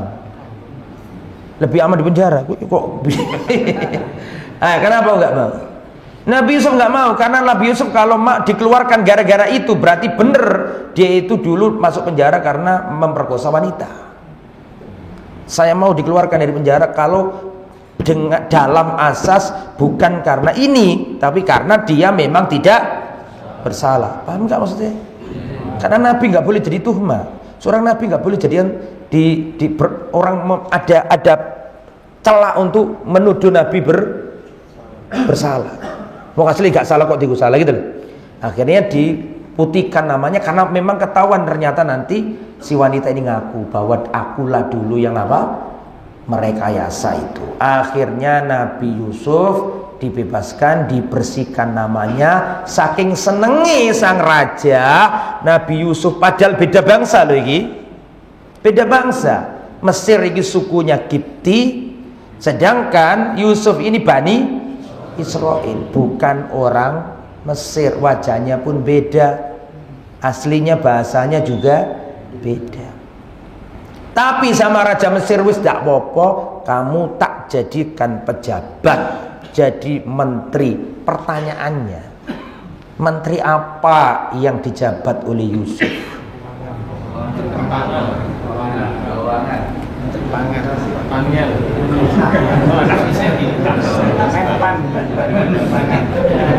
Ayo, menteri urusan pangan, bulog apa? Pokoknya permakanan, logistik. Itu adalah jabatannya Al-Aziz. Al-Aziznya dipecat. Ini nggak ada dalilnya, adanya cuma di kisah-kisah Israiliyah. Karena kalau kisah yang saya sampaikan ini tadi lurus jeluntrung di dalam Al-Quran langsung satu versi urut, sulit Pak carinya. Adanya adalah potongan-potongan apa? Ayat terus ditafsiri oleh para ulama berdasarkan kisah-kisah Bani Israil. Wah, jadi raja. Jadi kok jadi raja? Jadi apa? Menteri bagian logistik pangan, pertanian, makanan, untuk menghandle apakah Mesir benar-benar kuat pangannya, ya, punya apa jenenge ketahanan pangan yang kuat. Itu Nabi Yusuf yang ditunjuk itu. Lah kebetulan negeri Syam, tempatnya Nabi Yakub dan Bani Israel tadi itu kan gitu ya, tidak sesubur Mesir. Bayangan nih kalau Mesir aja terjadi paceklik panjang, apalagi Syam. Logikanya pada waktu itu kalau kita lihat tata buminya, pola buminya, Mesir lebih apa? Subur, ada sungai Nil. Sehingga Nabi Yakub menyuruh anak-anaknya pergilah kemana? Ke Mesir untuk cari makanan. Berangkat semuanya. Mereka butuh makanan. Sampai di Mesir, Nabi Yusuf lihat, lihat dulur-dulurku, gila, sampun nih, loh, ikan Lewi, paham ya? Loh, ini Yahuda ini, loh, ini Ruben, dulure kabeh. Bunyamin gak ikut, ya, itu jelas anak-anak yang pertama-tama sing kuat-kuat itu juga digede, sing cilik-cilik dong. Loh, sama lihat peta itu loh, antara Syam Palestina dengan Mesir kan dekat banget. Ya tapi deket ya tetap jauh ya. Maksudnya di situ kan ada Gurun Sinai dan ke Mesir itu. Akhirnya ikhwatul iman tahu. Mereka gak mengenali Nabi Yusuf, subhanallah, gak kenal mereka ini. Jabat. Makanya Nabi Yusuf ngomong gini, kalian kalau pengen dapat makanan, pulang lagi, kan gitu ya, ajaan saudara kalian, seayah, siapa maksudnya itu? Balik, gak dapat apa-apa. Ngomong ke Nabi, aku wahai ayahanda, kita ini nggak dikasih makanan sampai kita harus membawa saudara kami. Nah, Nabi Yakub kan bingung dulu. Nabi Yusuf sudah dicemplungkan ke sumur, ojo-ojo iki anakku situ angkat dipateni pisan. Ragu-ragu Nabi siapa? Yakub. Tapi diambil sumpah bahwa kami tidak akan berbuat dolim lagi. Kami bersumpah setia akan membawa Bunyamin kembali pulang. Makanya sekarang Perdana Menteri Israel namanya Benyamin Netanyahu itu mereka nggak lupa Pak, leluhur mereka. Kita saja yang lupa dengan ajaran kita. Mereka nggak lupa, mereka jaga itu. Kalau ahli batil bisa kayak gitu, ahli hak harusnya lebih bisa. Akhirnya apa yang terjadi? Dibawa Bunyamin. Tahu Nabi Yusuf, iki adikku, anak siapa?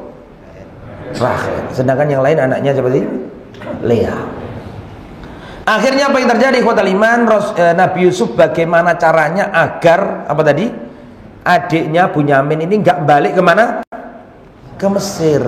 Nggak balik ke Syam, agar tetap di mana? Di Mesir. Karena beliau membuat rekayasa. Apa rekayasanya? Memasukkan barang kerajaan ya, cangkir piala, dimasukkan ke wadahnya siapa? Bunyamin. Kemudian Nabi Yusuf atau menyeru ya bahwa ada pencurian, gitu kan? Disuruh stop semuanya kafilah-kafilah yang mengambil makanan. Suruh stop, diperiksa. Maka saudara-saudara Nabi Yusuf mengatakan nggak mungkin kami niat ke sini baik-baik dari negeri asing datang ke sini kami membuat makan, nggak mungkin kami membuat kerusakan di tempat ini, nggak mungkin kami mencuri, nggak, tetap harus diperiksa. Setelah diperiksa ternyata ketemu itu barang di miliknya Bunyamin. Takut saudara-saudaranya Nabi Yusuf takut. Kenapa kok takut? Wis kadung sumpah setia kepada bapaknya. Wahai tolong, wahai Al-Aziz, wahai menteri, tolong kami saja yang ditangkap, tidak apa-apa, asalkan adik kami ini jangan. Biarkan dia pulang sama saudaraku. Saya wakili. Ono sing ngomong-ngomong. Kata Nabi Yusuf, ma'adallah, nggak mungkin kita menghukum orang yang nggak bersalah. Tetap dia yang harus dihukum. Akhirnya Benyamin mandek, nggak boleh balik. Dulu-dulu Riman balik. Dulurin balik kabeh. Sebelum balik gergeten ya, saudara-saudara Yusuf itu marah dan berkata kepada siapa tadi? Bunyamin kok mencuri. Akhirnya mereka ngomong ya. Ngomongnya apa? Perhatikan penting ini jarang dikupas. In yasriq faqad sarqa akhun lahu min qabl. Saudara-saudaranya Yusuf berkata, in yasrik faqad sarqa akhun lahu min qabl. Surat Yusuf ayat 77. Kalau Bunyamin ini nyuri, nggak heran karena saudaranya dia dulu pernah mencuri. Sopo itu maksudnya? Bayangkan. Ada Yusuf di situ. Ketika Bunyamin tertangkap basah dianggap mencuri, dan mereka sudah putus asa, tidak bisa membawa Bunyamin pulang, bisa dipahami. Tiba-tiba mereka ngomong gitu. Kalau saudaranya mencuri, nggak heran karena saudaranya dia dulu juga pernah mencuri. Padahal di situ ada Nabi Yusuf. Berarti yang dituduh mencuri siapa? Kalau Bunyamin mencuri, nggak heran karena dulu saudaranya dia, siapa jenenge? Juga pernah mencuri. Pertanyaan saya, kenapa Nabi Yusuf kok dituduh mencuri? Mencuri apa? Kasih saya. Sing serius dah. Saman pernah dengar kisah ini? Kenapa Nabi Yusuf kok dituduh mencuri? Di situ ada Nabi Yusuf, tambah dipanasi Nabi Yusuf. Mentoloy wong iki. Mereka gak kenal Nabi Yusuf. Kalau dia mencuri gak heran karena dulu dia Yusuf dulu juga pernah mencuri. Wis didolimi, bisa dituduh bisa. Kenapa? Jawabannya ada 3. Ini jarang disampaikan. Alasan pertama, kenapa Nabi Yusuf kok dituduh mencuri? Karena dulu Nabi Yusuf itu pernah mengambil berhalanya kakeknya. Kakeknya Yusuf namanya siapa?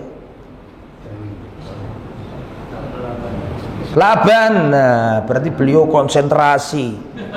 Sampaian konsentrasinya ke Laban aja kok. Tadi kan saya katakan Nabi Yusuf punya ayah namanya Yakub. Betul kan?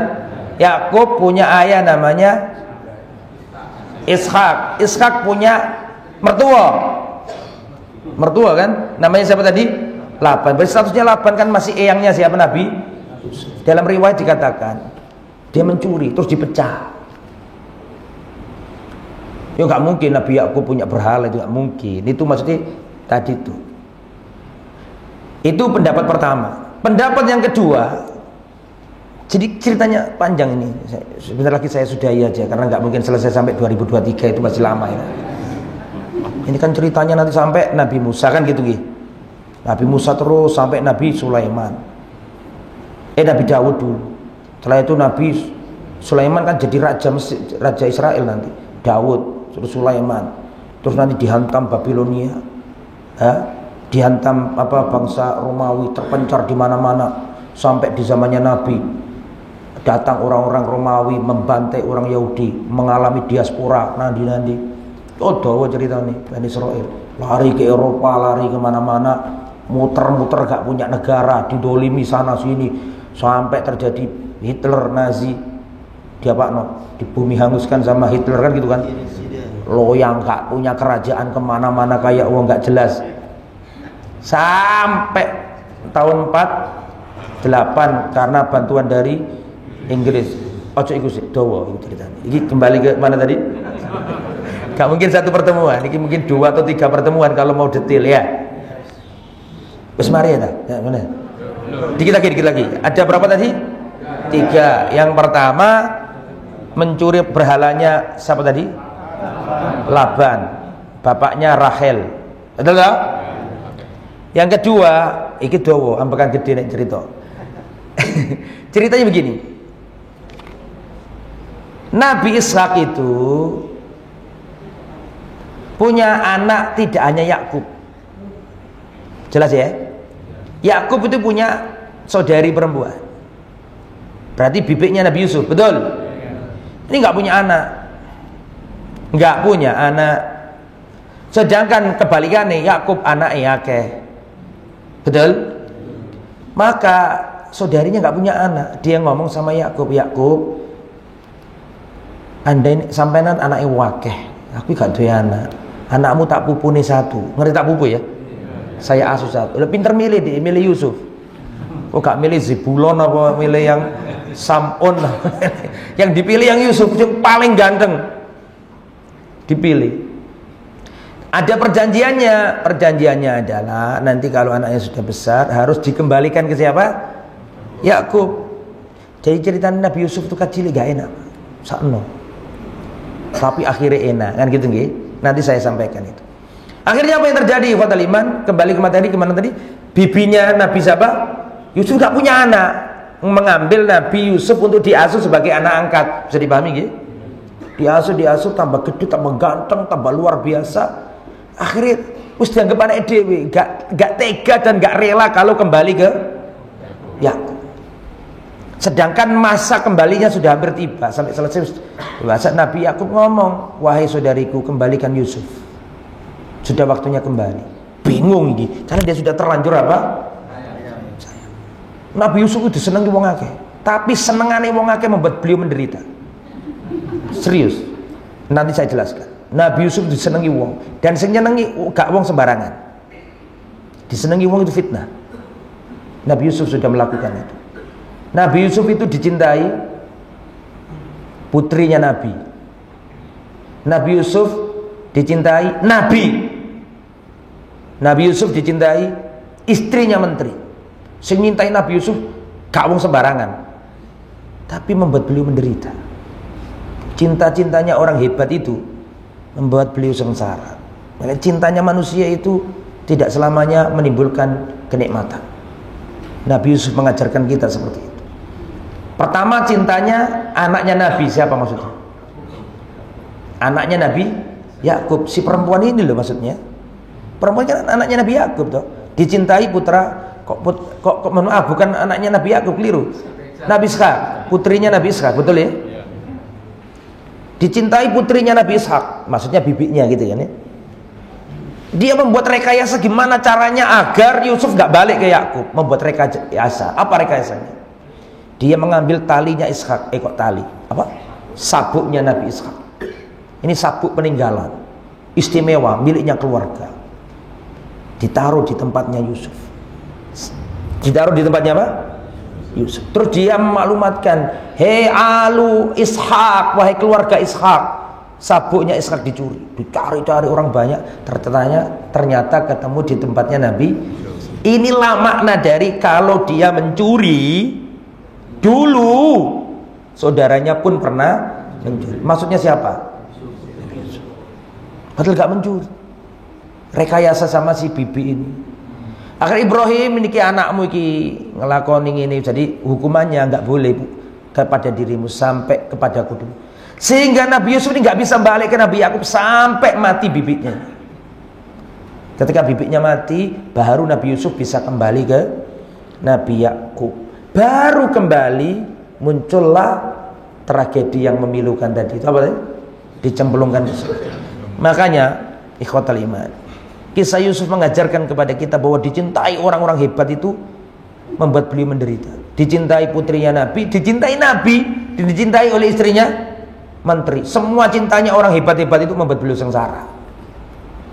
Dan para ulama mengatakan, ya, atau gak usah dulu, kembali ke materi biar cepat selesai.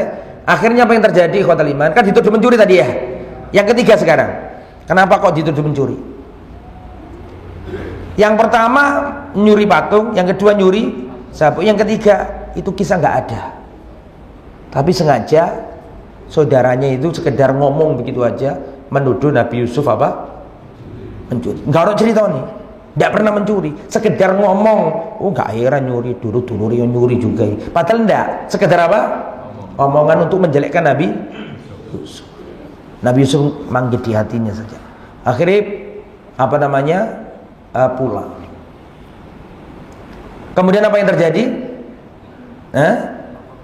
Bapak ngelapor bapaknya, disuruh kembali lagi ya kan, dari tempat yang apa? Berbeda-beda. Ternyata sama Bunyamin ditaruh di sampingnya, baru tahu. Nah, singkat kata, kakak Bani Israel ini, ya anak-anaknya Nabi Yakub tahu, la anta Yusuf. Loh, kamu kan Yusuf. Ini Ibrahim, baru tahu dia. Akhirnya sudah dimaafkan, kamu antum tolak. Dan mereka menyadari dulu dia salah. Mereka disuruh pulang membawa bajunya Nabi Yusuf, kasihkan ke ayah kita. Sopo jenenge? Yakub. Ketika sampai maka kok lakban. Sampai maka apa namanya? Bajunya diapakan? Diusapkan. Akhirnya Nabi Yakub balik. Karena beliau nangis terus waktu ditinggal siapa tadi? Buta beliau. Akhirnya balik, waras, sembuh. Terus semuanya disuruh balik sama Nabi Yusuf. Jadi suruh balik, suruh ke Mesir semuanya, hijrah. Sehingga seluruh Bani Israel, perhatikan saya, seluruh Bani Israel meninggalkan tanah Kan'an, tanah apa? Palestina. Dan itu pun nggak bisa dikatakan bahwa 12 orang itu menguasai tanah Palestina, karena pada waktu itu tanah Palestina sudah ada manusianya secara, itu kan cuma keluarga tuh, cuma berapa orang. Padahal Palestina itu kan luas, diisi oleh suku apa? Suku Kan'an. Suku apa? Kan'an. Akhirnya mereka hijrah semuanya ke tanah Mesir. Ketika ketemu sama Nabi Yusuf, mereka sujud semuanya. 11 orang sujud plus Nabi Yakub plus istrinya. Coba iki. Ojo lali jenenge. Akhirnya sujud kabeh. Inilah takwil, inilah mimpinya Nabi. Ustaz kok boleh Ustaz sujud kepada manusia kan gitu nggih? Ini syariat umat terdahulu dan ini bukan sujud ibadah. Ini syariat umat yang terdahulu, ini sujud penghormatan. Itu umat terdahulu. Sehingga beranak pinak Bani Israel hidup di mana? Terus jangan sekarang ceritanya, tapi saya ingin nyampaikan saja kisahnya Nabi Yusuf itu ada pada 3 bajunya. Kisahnya Nabi Yusuf itu ada pada 3 bajunya. Jenengan kalau nggak apal kisahnya Nabi Yusuf, apalkan saja 3 bajunya. Apal 3 bajunya, apal kisahnya. Apa 3 baju itu? Ya Ustaz sebutno kabeh kan telu-telune tadi. Baju pertama baju yang dilumuri darah. Baju yang kedua baju yang terkoyak, yang sobek. Baju yang ketiga adalah baju pertama melambangkan kesengsaraan, awal mula kesengsaraan. Baju kedua tambah sengsara, betul? Baju yang ketiga itu baju yang membawa kebahagiaan. Makanya para ulama menjelaskan kisahnya Nabi Yusuf ada pada 3 baju. Selesai. Saya belum menceritakan nanti Bani Israil 12 orang itu ngapain aja di Mesir, Ustaz. Terus turun temurun sampai zamannya Nabi Musa. Nabi Musa bergejolak.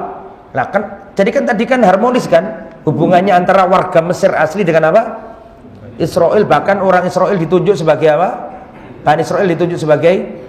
Nah kenapa nanti kok Musa sama Fir'aun, Bani Israel sama Fir'aun kok keras? Itu apa sebabnya? Kenapa kok tidak seperti zaman pendahulunya raja yang akrab dengan Bani Israel? Kenapa zamannya Fir'aun kok Bani Israel diburui, dibunuh-bunuhi? Kenapa? Akhirnya mereka hijrah sampai Laut Merah terbelah itu kan. Nah itu ojo saiki. Semoga bermanfaat apa yang disampaikan. Kita tutup dengan bacaan kafaratul majlis. Subhanallahumma wa bihamdika asyhadu an la ilaha illa anta astaghfiruka wa atubu ilaik. Wassalamualaikum warahmatullahi wabarakatuh.